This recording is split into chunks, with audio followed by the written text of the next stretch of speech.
It's interesting, we heard from the Minister of DRC, what's wrong with your country? Well, we don't even start by saying the King of Belgium created a slave colony for 30 years. The government of Belgium ran the slave colony for another 40 years. The CIA assassinated your first popular leader, Mr. Lumumba, and then installed another dictatorship for the next 30 years. And then Glencore and others now suck out your cobalt without giving you tax income. We don't reflect on that. We say, what's wrong with you? Why don't you govern properly? And so we have a system, but we need a different system. We cannot turn this over to the private sector. We already did about 100 years ago. Not only to the private sector with the U.S. military behind it, with the defense of these property rights in the Minister of Honduras's country, where United Fruit ran the country for a long time. And their attorney was the foreign minister of the United States, Secretary Dulles, and his brother was the head of the CIA and overthrew the next door neighbor, Mr. Arbenz, to make sure that United Fruit could have its property. So we have a system, but we need a different system. And the different system has to be based on principles of human dignity in the Universal Declaration, principles of sovereignty, principles of economic rights, because these are not nice things to do. In 1948, all the government said that food is a right, social protection is a right, not a nice thing, not a pleasant thing, a right. That was 73 years ago. The SDGs are nothing more than our generation's attempt to honor the Universal Declaration of Human Rights. I come from a country that not only doesn't care about the world's poor, it doesn't even care about its own poor. 1 in 7 Americans is hungry right now, and they don't care. I mean, the poor people care, but one political party, all it cares about is cutting taxes for the rich and filibustering any solution. So we're in a world that's really tough. The private sector is not going to solve this problem. I'm sorry to say to all of the private sector leaders, behave, pay your taxes, follow the rules. That's what you should do.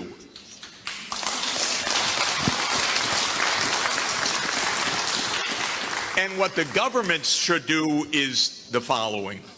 They won't, but they should. First, the G20 should become the G21 by inviting systemically the chairperson of the African Union and the African Union to be the 21st country. The European Union is a member of the G20 as the EU. If you add the AU as the 21st for the G21, you add 1.4 billion people to representation at that crucial event. That will change decisively the discussion, because 1.4 billion people are not at the table for finance right now, and they need to be. So my first recommendation is the G21. I love the G20. Add one seat, 1.4 billion people with the AU represented. Second, we need an order of magnitude change of development finance. The rich countries just borrowed $17 trillion for COVID. The poor countries, nothing. Because the rich countries can borrow at 0, and the poor countries pay 5 or 10% coupon rates or have no access at all. So the world exposed its grotesque inequality this past year and a half. Rich countries didn't say, we tighten our belts, why don't you? My country spent $7 trillion of emergency funding, not one penny for anybody else, by the way. $7 trillion, it didn't even cross the imagination of the U.S. Congress to include a few crumbs for the rest of the world. but the poor countries cannot borrow. That's what we should have heard from the World Bank. I didn't hear that from the World Bank. I didn't hear real numbers. Real numbers are in trillions right now because the world economy is 100 trillion a year. But we don't talk about real numbers. But my job, all I know in this world is long division. Divide by 100 trillion and then see whether you're talking about something real or not.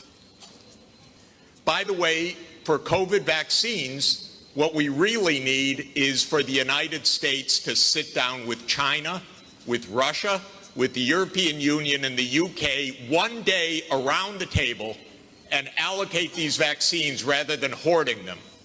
That's all it would take.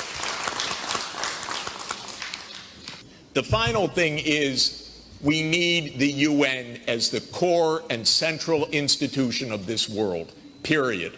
Because this is the only way we're going to have a civilized world, is a strong UN.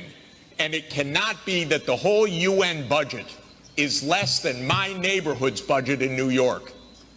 The UN core budget this year is $3 billion. New York City's budget is $100 billion. And then we say, why don't things work well? Because the rich are hoarding everything. Final point, rather than our 3 billionaires going in space, well, they could go into space and stay there and leave their money behind. That would be one idea. But another idea is we have 2,775 billionaires on the current list.